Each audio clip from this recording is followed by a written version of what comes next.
Fala Diguidinho, galera do Aula D, curte, compartilha, divulga a ideia, divulga o nosso trabalho, divulga algo importante para vocês, para os estudos do Brasil, para a emancipação dos estudantes, jovens, adultos, tá? Em relação ao mundo da educação dentro do Brasil. Um Brasil que, teve treta na colônia, tá? Por mais que a gente se crie dentro do Brasil a ideia de que nós somos, um país tranquilo, incenso ligado, Puff, Maria Gadu, o Brasil ele é intensamente, historicamente, um país de conflito, de guerra, de violência. E a colônia, o tempo de colônia de 1500 a 1822 foi um período sim de conflitos, galera. De tu acha que eu não te dou, ele tá ali, Tá quente, tá? Pra quem não sabe, tá quente é a abreviação, são as iniciais de uma expressão muito comum na vila, que é tu leva a pessoa a encarar, Tu acha que eu não te dou, né? É legal. E aqui rolou uns tu acha que eu não te dou um pros outros, certo? Galera, revoltas coloniais no Brasil. Primeira coisa, tá? Nós temos dois blocos de revoltas coloniais que a gente tem que saber pro vestibular. As revoltas nativistas e as revoltas separatistas, tá? O que a gente vai ver hoje aqui? As revoltas nativistas, certo? Para um próximo vídeo, de forma mais densa, trabalhar as separatistas. Por quê? Porque, na real, aqui tem mais ocorrência, tem mais relatos de revoltas nessa característica, porém as separatistas, as emancipatórias, elas são mais densas nos seus conteúdos. Bora lá! Primeiro lugar, tá? Vamos dividir essas revoltas nativistas aqui. Contexto, características e as principais. Galera, o que é uma revolta nativista então? Por que tem esse nome, Antes de mais nada, saber em que momento ela acontece. No contexto da crise do açúcar, lá na metade do século XVI, pegando o século XVII.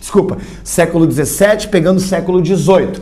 Essa crise do açúcar ela vai se dar por dívidas portuguesas e porque os holandeses, que quando são expulsos daqui, fazem um açúcar melhor e mais barato que o nosso na América Central, endividando e causando uma queda do preço do açúcar, uma queda da demanda do açúcar português brasileiro na Europa, tá? Outra coisa, galera, quando acontece a crise do açúcar, qual é a saída para Portugal? Qual é a saída para a metrópole? Precisa de grana, aumenta o controle aqui dentro, aumenta a fiscalização, aumenta os impostos dentro do Brasil. Vão ser criadas no Brasil companhias de comércio, estruturas para abastecer todas as regiões, para evitar que as pessoas comprem qualquer coisa que não seja dessas companhias. Portugal intensifica o controle, a ingerência dentro do Brasil para tirar leite de pedra. A gente tem que ter grana. E o Brasil, então, passa a sofrer um forte aumento tributário, um aumento de controle por parte da metrópole. E é claro que vai rolar um fight aí, de tanto controle, de tanto imposto, de falta de qualquer tipo de liberdade que pode acontecer aqui dentro, por parte de Portugal, vai haver uma insatisfação. Então as revoltas nativistas são uma treta da galera daqui em função dessa época. Em primeiro lugar, a crise do açúcar, de certa forma, ela vai direta ou indiretamente ser a grande responsável por um contexto de conflitos aqui nativistas. Bora lá? Olha o que eu circulei aqui, muito importante, para lá, Diguidin HD Illuminati Plus 2.0 Sênior. Não queriam um rompimento com Portugal. Essa é a principal característica, o grande pega-ratão em vestibular. A grande diferença da revolta nativista para separatista é que as nativistas, por mais que tivessem cara com Portugal, faz um pi aí, tá? Depois, por mais que tivessem de cara com Portugal, elas não tinham a sua agenda política, não tinham no seu projeto um rompimento com o pacto colonial. Queriam resolver problemas locais, que eram variados em função dessa crise. E esses problemas locais envolviam insatisfações políticas, econômicas e sociais. Então aqui tá o maior pega-ratão em prova, tá? As revoltas nativistas assim são chamadas porque não tem um projeto de romper, de emancipação política do pacto colonial, de se ver livre da metrópole portuguesa, certo? Vai ter várias revoltas no Brasil. Se a gente fizer uma curadoria, fazer um inventário documental, várias revoltas aconteceram por diversos motivos. Agora, as principais e mais clássicas de vestibular são essas aqui, tá? Eu vou disponibilizar para a galera no site do Aula D um material tribom relatando vários detalhes de cada revolta aqui. E aqui no vídeo eu vou deixar uma informação mais clean, mais light, que é melhor para entender. Galera, geralmente, projetando as questões, ou dando uma olhada nas questões passadas dos diversos vestibulares, Não tem muito problema e não é muito difícil fazer uma questão ligada às revoltas nativistas. Porque geralmente vai estar assim, ó, número 1, número 2, número 3, e aí vai ter o nome da revolta.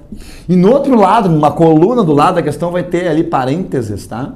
E nesses parênteses vai estar um detalhe, uma informação para tu associar aqui, completar e marcar a opção. Geralmente, tá? Geralmente, nós temos o quê? Nós temos, durante aqui o texto, quando a questão fala, ela vai ser X9 com ela mesma, porque ela vai dar no mínimo a região. E se vocês conseguirem identificar pelo menos a região das revoltas, 70% está resolvido. Certo? Beckmann, Maranhão, 1684. Irmãos Beckmann se revoltam contra a Companhia de Comércio do Maranhão, que explora a região, tá? Que fica por abastecer, né, a produção ali dentro e as pessoas que ali habitam, né, na região nordeste brasileira, mais norte, e não vai ter, e o abastecimento dos produtos da Companhia do Comércio vão ser caros, eles vão se aproveitar do monopólio que tem na região e vão acabar explorando as pessoas ali com preços abusivos. É também a Companhia do Comércio responsável por fornecer escravos, e eles não fornecem a quantidade exata. Os irmãos Beckmann vão liderar uma revolta que vai envolver, né, uma implicação com a Companhia, né, do Comércio do Maranhão, e também a treta vai sobrar até para os jesuítas, porque eles têm aldeias ali, reduções de jesuítas ali, e a galera que está revoltada aqui pela falta de mão de obra e pelo preço dos produtos, vão atacar as regiões para buscar os indígenas, para os indígenas trabalhar para eles na falta de escravo africano. Sendo que pouco tempo atrás teve uma outra lei proibindo a escravização dos índios. Os caras não querem nem saber. Então os Beckmann são os líderes dessa revolta aqui em função desse fisco, desse arroxo metropolitano e a Companhia de Comércio que explora, né, com os preços a região e não fornece a quantidade de escravos que foi prometido. Certo? Guerra dos Emboabas, Barbada. Guerra dos Emboabas é pelo ouro. Bandeirantes que descobriram o ouro, tem a promessa de Portugal, das autoridades metropolitanas, de que a região que eles encontrassem ouro eram deles, para eles usufruir, desde que pagassem impostos. Não vai acontecer. Começa a migrar portugueses para lá, que os bandeirantes vão chamar de emboabas, é uma ligação, é uma nomenclatura muito complexa, não tem uma definição, possivelmente uma ave emplumada, e os sapatos dos portugueses pareciam com ela, mas a palavra emboabas está ligada a estrangeiro, a forasteiro que veio para cá, nas terras dos bandeirantes, e começou o fight. A gente já chegou aqui, né, não sei o que, Portugal prometeu, isso aqui é nosso, e a briga pelo território vai acabar já num grande conflito, né? Várias lutas, várias batalhas, várias mortes, né, entre emboabas e bandeirantes, e a coroa portuguesa vai acabar com o tempo dando mais apoio aos emboabas do que os bandeirantes, que vão ter que vazar da região depois. Inclusive vão, nessa aí de vazar, vão acabar descobrindo ouro, olha só que tri, em outras regiões, como o atual Goiás, o atual Mato Grosso. Então, emboabas ligado ao ouro. Minas Gerais, 1709. A Guerra dos Mascates é uma guerra de dois grupos dentro de Pernambuco. O grupo de Olinda, senhor de engenho do açúcar, falido, o açúcar está em crise, só tem nome, mas está mal das pernas, e comerciantes da cidade de Recife, a maioria portugueses, que se aproveitam e ficam e começam e vendem produtos para os senhores de Olinda, e os senhores de Olinda vão se endividando com Recife cada vez mais, pede ajuda para a coroa não quer nem saber, a coroa, ao invés de ajudar, vai emancipar Recife, vai tornar Recife uma vila, né, que é a menor administração, território administrativo de um país, de um território, e aí o pessoal de Olinda, falido do açúcar, fica mais bravo com Portugal ainda, porque estão ajudando os comerciantes, os mascates, que é uma